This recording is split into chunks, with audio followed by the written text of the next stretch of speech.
नमस्ते दोस्तों। आज की इस क्लास में हम पढ़ेंगे संस्कृत व्याकरण में संज्ञा प्रकरण से संबंधित महत्वपूर्ण 24 प्रश्न जो बार बार एग्जाम में पूछे जाते हैं एवं रीट एग्जाम एवं first grade and second grade के लिए बहुत महत्वपूर्ण है। आपका 1 नंबर प्रश्न है, संस्कृत वर्णमाला में स्वरों की संख्या है। संस्कृत वर्णमाला के अंदर स्वर कितनी है? तो आपका ऑप्शन ए है 9, बी 12, सी 14 और डी 16। तो इसमें आपका राइट आंसर है वो हो जाएगा ऑप्शन नंबर ए 9। संस्कृत वर्णमाला में 9 स्वरों की संख्या है। अगर आपने माहेश्वर सूत्र याद नहीं किया है तो आप माहेश्वर सूत्र याद कर लीजिए। माहेश्वर सूत्र याद करने के बाद आप संज्ञा प्रकरण से संबंधित एक भी प्रश्न क्या है गलत नहीं करेंगे, ये मेरा वादा है पक्का। तो इसमें आपका राइट आंसर क्या हो जाएगा ऑप्शन नंबर ए 9। संस्कृत वर्णमाला में कितने स्वर हैं? 9 स्वर हैं। आपका 1 नंबर प्रश्न है, सॉरी नेक्स्ट प्रश्न है, प से पहले का अर्ध विसर्ग कहलाता है।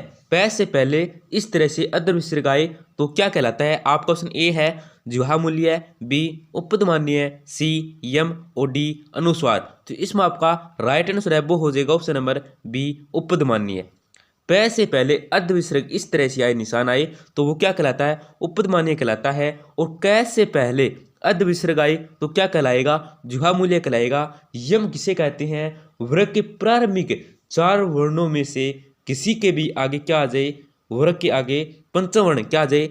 ड़ आ जाए, ये आ जाए, न आ जाए, न हो जाए या मैं आ जाए तो क्या कहलाता है? यम कहलाता है। कौन सा कहलाता है? क, ख, ग, ग इस तरह से आएगा जैसे क। तो ये दूसरा वर्ण है, ये क्या कहलाता है? यम कहलाता है। इस तरह से आ जाएगा ख, ग इस तरह से। तो ये दूसरा वर्ण क्या कहलाता है? यम कहलाता है। अनुस्वार ये कहलाता है। यह भी आपको ध्यान रखना है कोमा को। आपका नेक्स्ट क्वेश्चन है, उदित वर्णों की संख्या कितनी है? आपका ऑप्शन ए 9, बी 32, सी 42 और डी 25। तो इसमें आपका राइट आंसर है वो हो जाएगा ऑप्शन नंबर डी 25। उदित वर्णों की संख्या कितनी है? 25 है। या इन्हें हम स्पर्श वर्ण भी बोल सकते हैं। स्पर्श वर्ण, स्पर्श वर्ण या उदित वर्ण की संख्या कितनी होती है? 25 से होती है। दोस्तों, क्लास में आगे बढ़ने से पहले आपसे एक छोटी सी गुजारिश करेंगे, क्लास को लाइक और चैनल को सब्सक्राइब कर दीजिए, जिससे आपको रोजाना टॉप संस्कृत के महत्वपूर्ण प्रश्नों की क्लास, साइकोलॉजी एवं जीको की क्यूज एवं क्लास देखने को मिलेगी। आपका नेक्स्ट क्वेश्चन है, माहेश्वर सूत्रों में स्वर संबंधी सूत्रों की संख्या है। माहेश्वर सूत्र के अंदर स्वर से संबंधित सूत्रों की संख्या कितनी है? तो आपका ऑप्शन ए है 10, बी 5, सी 4 और डी 9। तो इसमें आपका राइट आंसर है वो हो जाएगा ऑप्शन नंबर सी 4। माहेश्वर सूत्र के अंदर स्वरों से संबंधित जो सूत्रों की संख्या है वो है 4 और व्यंजन से संबंधित सूत्रों की संख्या है वो कितनी है? वो है 10। ये आपको ध्यान रखना है। तो इसके अंदर आपका राइट आंसर है वो हो जाएगा ऑप्शन नंबर सी। कौन कौन सी है? ए ई उ न री लरी क ए ओंग और आई ए आई औ से। ये कुछ कितने हो गए? 4 हो गए। कितने वर्ण हैं? माहेश्वर सूत्र के अंदर स्वर संबंधी सूत्रों की संख्या कितनी है? 4 है। आपको माहेश्वर सूत्र याद ही करना पड़ेगा। जैसे आप जो एग्जाम में पूछे जाते हैं 2 या 3 प्रश्न, वो आप कभी गलत नहीं करेंगे। आपका नेक्स्ट क्वेश्चन है, चकंतु में द्वितीय ककार है। इसके अंदर ये ककार यहाँ पे चकंतु से न मंडा है, चकंतु इस तरह से मंडेगा चकंतु, चकंतु।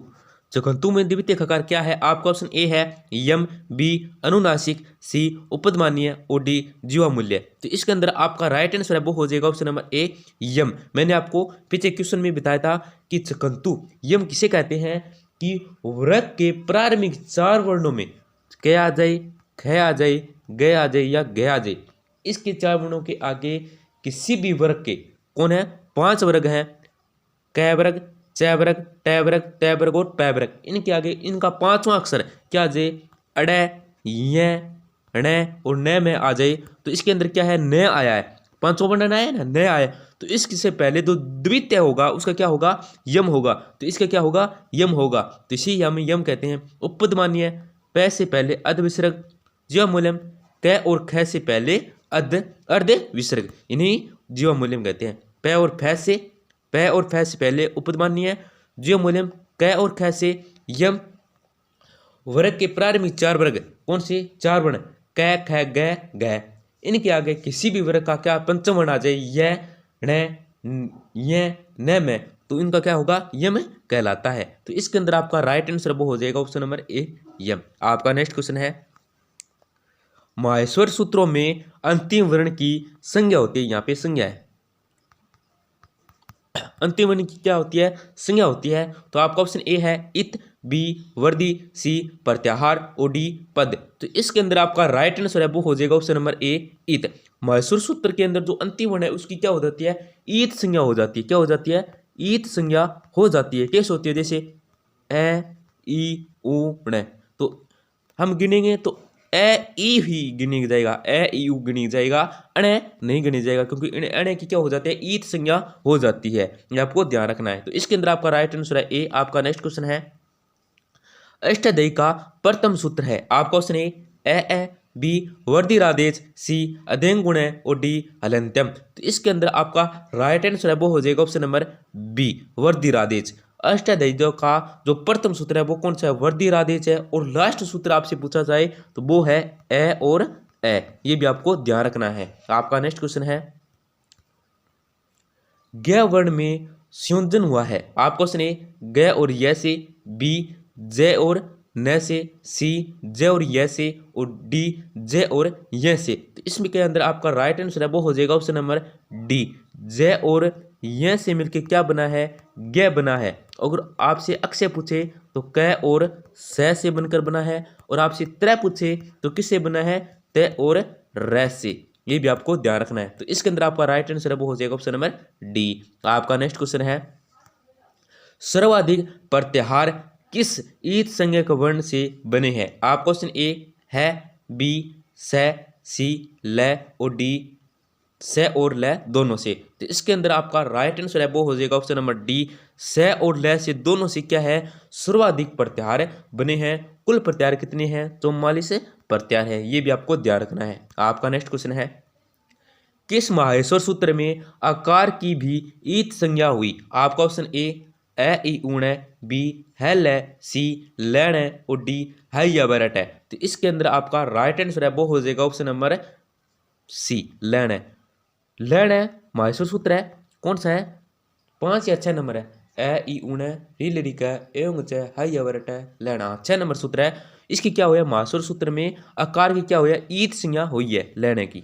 ये भी आपको ध्यान रखना है। आपका नेक्स्ट क्वेश्चन है, कौन से प्रत्याहार का 2 बार पाठ किया गया है। आपका क्वेश्चन है अण की, बी इन की, सी अक की और डी अच की। तो इसके अंदर आपका राइट आंसर है वो हो जाएगा ऑप्शन नंबर ए, अण की। कौन सा प्रत्याहार है, अण। अण प्रत्याहार है, इसका 2 बार पाठ हुआ है प्रत्याहार के अंदर। प्रत्याहार का क्या है, 2 बार पाठ हुआ है। कौन कौन के अंदर हुआ है, मैं आपको बताता हूं। एक तो वह है, हम माहेश्वर सूत्र याद करते हैं तो इसके अंदर क्या है, ए ई उ, पहला ही सूत्र है ए ई ऊण। तो इसके अंदर अण क्या बन गया, प्रत्याहार बन गया। क्या बन गया, प्रत्याहार, ए और न, एक हो गया। 2 नंबर सूत्र हमारा बनता है ए ई ऊण रील रिक ए उंग है या बरट ल ए उंग ऐ औ है या बरट लण। तो कौन सा हो गया, ए ई उ रील री ए ओ ऐ औ है या बर ल। तो कौन सा हो गया, 2 नंबर ये हो गया, पूरा सबर का, पूरा सबर का आ गया। इसके अंदर अंतस्थ है यवरल और सवर आ गए। ये भी आपको ध्यान रखना है। तो इसके अंदर आपका नेक्स्ट क्वेश्चन है, क, यहाँ से क से पहले क्या है, अर्ध विसर्ग है। यहाँ पे कॉमन लगी नहीं है मेरे से, अर्ध विसर्ग लगा नहीं था, यहाँ पे अर्ध विसर्ग है। 12 नंबर प्रश्न में क से पहले क्या है, अर्ध विसर्ग है। क से पहले अर्ध विसर्ग है, फिर क से प्रो विद्यमान चिन्ह है। ये चिन्ह है, ये किसका है। इसके अंदर ऑप्शन है आपका, एक है विसर्ग, बी उपदमानीय, सी अनुस्वार और डी जिह्वा मूल्य। तो क से आया है, क से पहले आए इस तरह से अर्ध विसर्ग आए क से पहले, तो वो होगा जिह्वा मूल्य। क और ख से पहले अगर यहाँ पे ख आ जाए तो आपको अर्ध विसर्ग आ जाए इस तरह से अर्ध विसर्ग आ जाए और ख आ जाए, तो आपको पूछा जाए पूर्व विद्वान चिन्ह कौन सा है, तो कौन सा होगा, जिह्वा मूल्य होगा। और अगर प से पूछे, प और फ से पूछे कौन सा होगा, उपदमान्य होगा। विसर्ग आपको पता ही है, ये विसर्ग हो गया, अनुस्वार ये हो गया। ये भी आपको ध्यान रखना है। तो इसके अंदर आपका राइट आंसर हो जाएगा ऑप्शन नंबर डी, जिह्वा मूल्य। आपका नेक्स्ट क्वेश्चन है, प्रत्याहारों की संख्या है। आप क्वेश्चन ए 40, बी 42, सी 41 और डी 38। तो इसके अंदर आपका राइट आंसर है वो हो जाएगा ऑप्शन नंबर बी 44। प्रत्यारों की संख्या कितनी है? 44 है। कभी कभी एग्जाम में 44 की जगह क्या आ जाता है? 42 आ जाता है, क्योंकि यहाँ पे प्रत्यार के अंदर क्या है, यम और रे को प्रत्यार कभी गिना नहीं जाता है कभी कभी। तो इसके अंदर आपका राइट आंसर तो इसके अंदर तो हो जाएगा 44, क्योंकि प्रत्यारों की संख्या कितनी है? 44 है। अगर एग्जाम में 44 की जगह क्या आ जाए, 42 आ जाए, 44 ना आए, तो आपको राइट आंसर क्या करना है? 42 करना है। ये आपको ध्यान रखना है। 44 आए तो 44 ही करना है। ओके, आपका नेक्स्ट क्वेश्चन है, पाणिनि ने किस भगवान की आराधना करके व्याकरण का ज्ञान प्राप्त किया था? आपका क्वेश्चन है ब्रह्मा, बी महेश, सी विष्णु और डी इंद्र। तो इसके अंदर आपका राइट आंसर है वो हो जाएगा option number B Mahesh. Mahesh किसे कहा जाता है? शिव भगवान को। शिव जी की आराधना करके पाणिनि ने किसके ज्ञान प्राप्त किया था? व्याकरण का ज्ञान प्राप्त किया था। और महेश दल शिव जी ने ही पाणिनि की आराधना से प्रसन्न होकर डमरू बजाया था, जिससे 14 माहेश्वर सूत्र निकल के आए थे। ये भी आपको ध्यान रखना है। इसके अंदर आपका राइट आंसर हो जाएगा ऑप्शन नंबर बी। आपका नेक्स्ट क्वेश्चन है, उस वर्णों के लिए प्रत्यार है। आपका क्वेश्चन ए अच, बी झल, सी सल और डी हल। तो इसके अंदर आपका राइट आंसर है वो हो जाएगा ऑप्शन नंबर सी सल। उस वर्णों के लिए प्रत्यार कौन सा है? सल है। आपका नेक्स्ट क्वेश्चन है, सपाद सप्ताध्यायी में कितने पाद हैं? आपका ऑप्शन ए 7, बी 32, सी 7 या 25 और डी 29। तो इसके अंदर आपका राइट आंसर है वो हो जाएगा ऑप्शन नंबर डी 29। सपाद सप्ताध्यायी में कितने पाद हैं? 29 पाद हैं। आपका नेक्स्ट क्वेश्चन है, अंतस्थों के लिए प्रत्यार है। आपका ऑप्शन ए सल, बी एच, सी यण और डी वल। तो इसके अंदर आपका राइट आंसर है वो हो जाएगा ऑप्शन नंबर सी यण। अंतस्थों के लिए कौन सा प्रत्यार है? यण है। यह वह रैल है। और उसम के लिए सल है, स है रैल है। आपका नेक्स्ट क्वेश्चन है, अष्टाध्यायी में कुल कितने अध्याय हैं? अष्टाध्यायी के अंदर कुल कितने अध्याय हैं? तो आपका ऑप्शन ए है 4, बी है 12, सी है 8 और डी है 32। तो इसके अंदर आपका राइट आंसर है वो हो जाएगा ऑप्शन नंबर सी 8। अष्टाध्याय में कुल कितने अध्याय हैं? 8 अध्याय हैं। अगर आपसे पूछा जाए कुल अध्याय में अष्टाध्याय में कुल कितने पाद हैं, तो 32 पाद हैं। और प्रत्येक अध्याय में पूछे तो 4 हैं। अष्टाध्याय में कुल अध्याय हैं 8, प्रत्येक अध्याय में 4 पाद हैं। और कुल अध्याय में कितने पाद हो गए? 32 पाद हो गए। ये भी आपको ध्यान रखना है।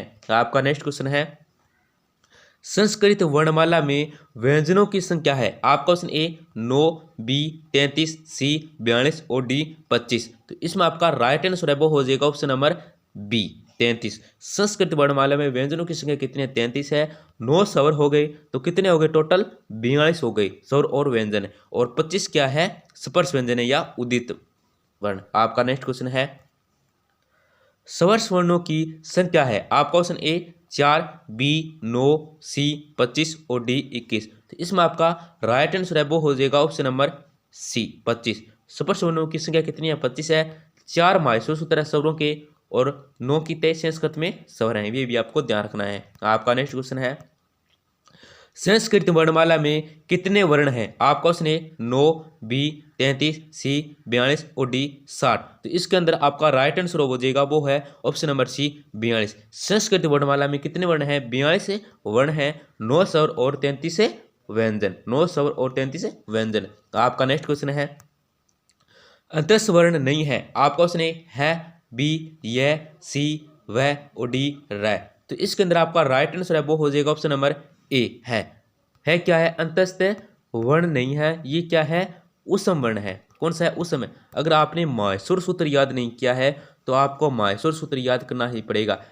माहेश्वर सूत्र याद करने के बाद आप क्या है, संज्ञा प्रकरण के अंदर कौन सा भी प्रश्न आ जाए आप उसको गलत नहीं कर सकते। तो इसके अंदर आपका राइट आंसर वो हो जाएगा ऑप्शन नंबर है। आपका नेक्स्ट क्वेश्चन है, पाणिनि शिक्षा के अनुसार संस्कृत में कितने वर्ण हैं? आपका क्वेश्चन है 40, बी 42, सी 63 या 64 और डी 44। तो इसके अंदर आपका राइट आंसर है वो हो जाएगा ऑप्शन नंबर सी 63 या 64। पाणिनि शिक्षा के अनुसार संस्कृत में कितने वर्ण हैं? तो 63 या 64 हैं, स्वर और व्यंजन मिला के। आपका नेक्स्ट क्वेश्चन है, उसम वर्णों में नहीं है। यहाँ पे वर्षा नहीं है, वर्ण है। उस समय वर्णों में नहीं है। उस समय वो वर्णों में नहीं है। तो आपका ऑप्शन ए है, स है। उस समय बी स भी क्या है उसमें, सी स मूर्धन्य क्या है उसमें, तो र क्या है, ये र है अंतस्थ, अंतस्थ वर्ण है। तो इसमें आपका राइट आंसर वो क्या है, ऑप्शन नंबर डी हो जाएगा र। दोस्तों क्लास को लाइक करना नहीं भूलें, अपने दोस्तों के साथ जरूर शेयर करें जिससे उनका भी फायदा होगा, और चैनल को जरूर सब्सक्राइब करें जिससे आपको रोजाना संस्कृत के अति महत्वपूर्ण प्रश्न देखने को मिलेंगे जो बार बार एग्जाम में पूछे जाते हैं, एवं साइकोलॉजी के महत्वपूर्ण प्रश्न एवं राजस्थान जी के भी क्लास आपको देखने को मिलेगी, एवं क्विज भी आपको देखने को मिलेगी। धन्यवाद, मिलते हैं अगली क्लास में।